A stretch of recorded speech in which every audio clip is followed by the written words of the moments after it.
Bonjour Hélène. Et la presse analyse ce matin, tout comme la presse française d'ailleurs, la portée de la prise d'otages en cours en Algérie. La crainte d'une escalade dans toute la région.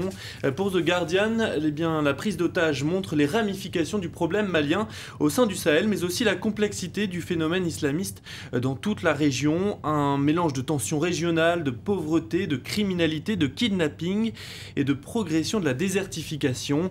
Une somme de facteurs qui traversent les frontières de la Mauritanie jusqu'en Libye. Et pour The Independent, l'extension du conflit à l'Algérie fait peser de gros risques sur le pays. Oui, dans le journal, l'analyste Robert Fisk qui voit même un retour à la guerre civile des années 90. Pendant presque une décennie, le pouvoir algérien s'était opposé à des groupes islamistes. Le conflit ne s'est jamais vraiment terminé, malgré la victoire proclamée par les autorités algériennes. À cela s'ajoute, selon le journaliste, l'arrogance des pays occidentaux. La France, en particulier, a oublié un peu vite la vulnérabilité de l'Algérie, un pays qui joue le rôle d'allié, mais qui n'a donc jamais terminé sa propre guerre interne contre les terroristes. Et dans ce conflit, l'action de la France est scrutée. Certains journaux se demandent quelles sont les motivations réelles de Paris. Pour la Tribune, journal algérien, c'est clair, sous couvert d'une offensive pour la démocratie et contre les terroristes, eh bien la France cherche à sauvegarder ses intérêts économiques. Certes, le Mali n'est pas parmi les plus importants partenaires de la France dans la région, mais la stabilité des pays limitrophes compte beaucoup. C'est le cas de la Mauritanie pour ses richesses pétrolières, du Niger pour ses gisements d'uranium et puis de l'Algérie. Au Niger en particulier, la firme française Areva va bientôt entrer dans la phase active d'exploitation d'une mine d'uranium, de l'uranium destiné aux centrales nucléaires françaises. On va maintenant aux États-Unis. On en vient aux réactions dans la presse après les annonces faites par Barack Obama pour limiter l'usage des armes aux États-Unis. Et d'abord l'analyse du journal The Guardian qui titre « Voilà ce qu'on attend d'un président ». Pour la première fois, Barack Obama n'a pas fait que regretter une tragédie après la tuerie de Newtown. Il a effectivement décidé d'agir en signant 23 décrets destinés à mieux contrôler l'usage des armes.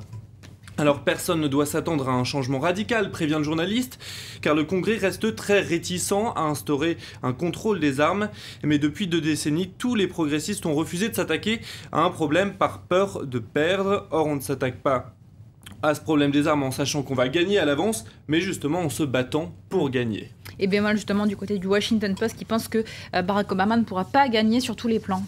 Dans son ensemble, le paquet de réformes promis par Barack Obama n'est pas réaliste politiquement, mais souligne le quotidien, il faudra choisir de se battre sur ce qui est le plus important. Alors d'abord, rendre systématique les vérifications sur les antécédents d'une personne qui souhaite acheter une arme. Aujourd'hui, ce n'est pas fait dans 40% des cas. Autre priorité, interdire les armes capables de tirer de nombreuses balles dès que l'on appuie sur la gâchette. Cela augmente la possibilité donc de faire de nombreuses victimes.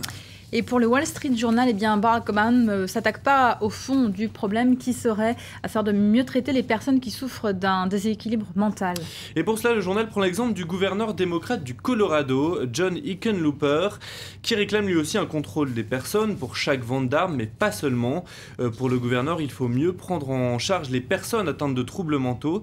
Et bien depuis 5 mois, ces services bâtissent un vaste plan d'action de plus de 18 millions de dollars donc pour le Colorado, pour moderniser les traitements et la prise en charge des patients dans les hôpitaux publics. Merci beaucoup Pierrick, c'était la revue de presse internationale.